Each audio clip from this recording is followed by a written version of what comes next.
Two வீலரை flywheel மெத்தடில் எப்படி start பண்ணுறது சொல்லிட்டு பார்க்க போகிறோம்.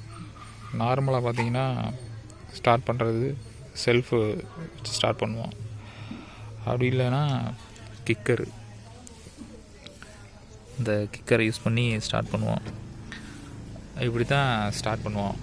ஆனால் வந்து பேட்டரி நல்லாயிருக்கு, ஸ்பார்க் ப்ளக்கும் நல்லாயிருக்கு, கண்டிஷனாக இருக்குது. ஆனால் ஸ்டார்ட் ஆக மாட்டேங்குது. ஒருவேளை கிக்கர் வந்து ஃபெயிலியர் ஆகிடுச்சு அப்படின்னா எப்படி ஸ்டார்ட் பண்ணலாம் அப்படின்னா, ஃபஸ்ட்டு கியர் வந்து உங்கள் வண்டியில் எத்தனை கியரோ அதோட டாப் கியர் போட்டுருங்க.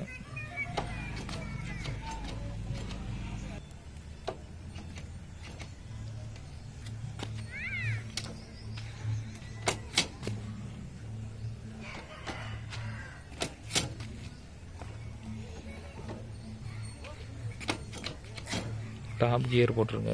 இதில் 4 கியர் இருக்கனால 4th கியர் வரைக்கும் போட்டேன். அடுத்து என்ன பண்ணணுன்னா, நம்மளுடைய பின்னாடி வீலை பிடிச்சி இழுக்கணும். அதுக்கு முன்னாடி நீங்கள் என்ன செஞ்சுருங்க, சாவியை ஆன் பண்ணிடுங்க.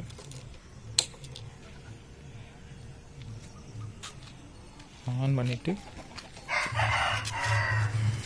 பின்னாடி வீல் சைடு வந்துட்டு பின்னாடி வீலோட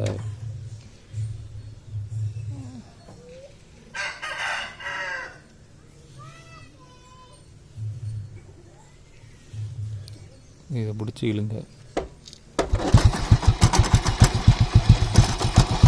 அப்படி இழுத்தீங்கன்னா ஸ்டார்ட் ஆகிடும். இது வந்து ஓல்டு மெத்தடு. இதில் பார்த்தீங்கன்னா செல்ஃப் மோட்டார் உருவாக்குறதுக்கு முன்னாடி இப்படி தான் வண்டியை வந்து ஸ்டார்ட் பண்ணாங்க.